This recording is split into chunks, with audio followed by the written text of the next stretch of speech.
Hey, crypto family. So it's good to see the market finally rebounding after a couple down days. Bitcoin's up 2.3% to $8,718. And then the rest of the coins are up anywhere from 3 to 30%. So it's good to see altcoins coming back. And again, hopefully you're able to buy some cheap prices on those coins. Again, when the prices decline, that's the best time to invest. It's not financial advice, just my opinion. But again, you always want to take advantage anytime there's a sharp decline, a sharp sell-off like we've had. Due to just a lot of FUD and everything. So, the long-term vision is always there. So again, take advantage of those cheap prices and you won't be disappointed. So looking at Bitcoin right now, we can see the resistance. I drew anywhere from $8,800 to about $9,000. That's where we saw resistance, the previous support, which turned resistance. So we'll have to be looking at those levels. If we can break through those levels, then we're clear skies up to about 9,400, which was the next strong resistance. And then from there, again, just trying to break that $10,000 mark. So we'll have to keep an eye on those levels. And again, I think the Consensus 2018 conference is going to help us. And I'll go over a couple of articles about that. But first, I want to go over some of the UPbit news that originally caused the FUD. Now, again, the reason the FUD happened in the first place is because the Korean officials were investigating UPbit Exchange in lieu of thinking that, they were doing some fraudulent activity or some shady stuff was going on.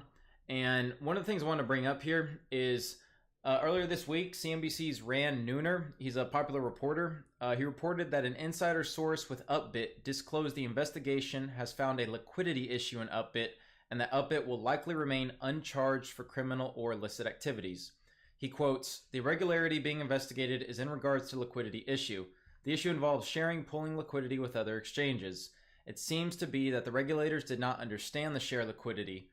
My source, an employee, claims there is no issue," said Rand. So again, this is really good news. I think this is kind of what helped propel Bitcoin upward because people thought, that UPbit, who's the largest exchange in Korea, they were thinking that if they're doing some illegal activity, it'll have snowball effects for other exchanges. So it's good to see that on the surface, it looks like nothing has gone wrong. But again, it seems like they're still investigating and making sure there's nothing else going on with the exchange. So they'll probably just get a slap on the wrist, don't do it again. But again, I think that is definitely good news. And one of the things I also wanted to talk about is some of the good things here. It talks about BitHub's transparency. And BitHub is actually the second largest exchange in Korea. And it says, "It's the only exchange in the world that is listed in a public stock market. As such, it is possible for anyone to see its audit reports and total holdings. As of December 2018, BitHub held more than $6 billion in client funds. For private exchanges like UPbit, those numbers are not released, and the FSS could require exchanges to share the audit reports in the future, at least with local financial authorities and government agencies." So again, all they're trying to do is just be transparent, prevent any illegal activity. So it's good that BitHub is transparent, and hopefully UPbit will take that approach in the future. But if they don't, just making sure that their audit reports come clean and that they aren't doing anything illegal, which I seriously doubt they are, because they are the largest exchange. So really it wouldn't make sense because they're already making a ton of money, like it mentions in this article. So there'd be no reason to try to cheat the system per se. So I think this is great news. And again, I don't think there's anything to worry about here, and it's just going to be a slap on the wrist, and then everyone will move on.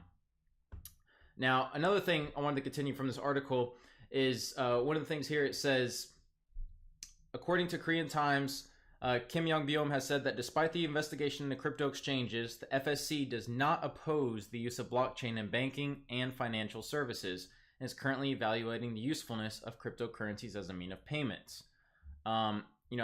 They'll now check bank accounts belonging to Korean crypto exchanges on compliance with anti-money laundering standards and other fraud prevention measures. So again, they like cryptocurrencies. They're just making sure that there's no money laundering or anything going on that is illegal. So, and then another quote here, it says, FSC's chairman has further noted the need to communicate a coordinated global approach to regulatory policies on crypto, arguing that international discussion is necessary. He quotes, "We're seeing a steady development of blockchain technology thanks to its greater accessibility and efficiency. Because this technology has the potential to shake up today's regulations on securities, regulators have to respond to such a looming challenge." And one of the best things I like about this article, it says on May 6th, the newly appointed FSS governor, Young Soo Hain, took a favorable stance towards crypto, noting its positive aspects and claiming that the agency is responsible for providing remedies to help crypto trading and blockchain technology get better. So if that's not positive, I don't know what is. Basically, they're all on board with crypto.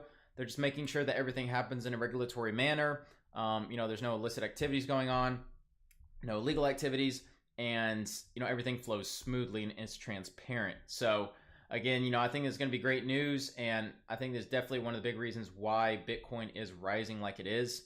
But again, another reason for this I mentioned is Consensus 2018. So those who don't know, basically what Consensus is, there's a ton of speakers, a ton of attendees, and it's basically where all the big speakers, the companies and pretty much anyone who's important and is involved in the blockchain space is going to be here. And it's held in New York, and it's from May 14th to May 16th. And you can see here some of the projections was they were projecting there to be about 4,000 plus people this year. Now there's an article that came out today, and it actually has the number of people that have actually come so far, and that number is much higher. So this article published, it says Blockchain Week, Snoop Dogg, Dorsey bring crypto to the masses. So it says more than 6,500 people are expected to crowd into a Midtown Manhattan hotel for Consensus, the biggest of about 24 events and conferences between May 10th and May 19th.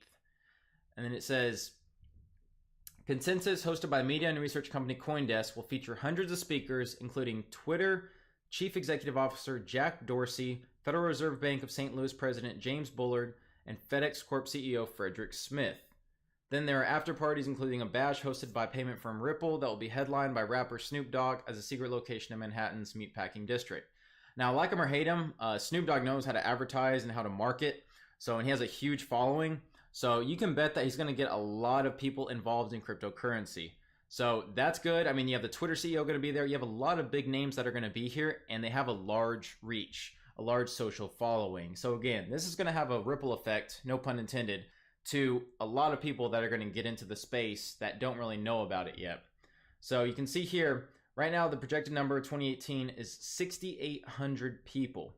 And you can see that is, over 50% increase from the projected number for 2018, which was 4,000. So that's over double, almost triple the amount of people that came in 2017. Now that is huge. That shows you the demand, and you can see it here, how much more demand and how much more media attention that cryptocurrencies have received this year versus last year.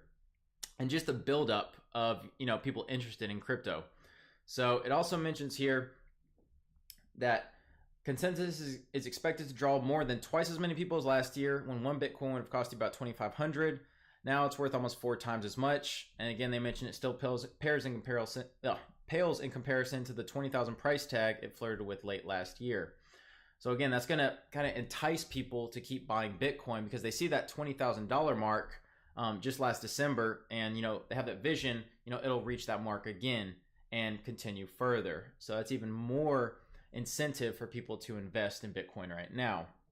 And then it says regulation will undoubtedly be an overreaching theme, as financial watchdogs around the world have recently dubbed down their scrutiny on digital currencies.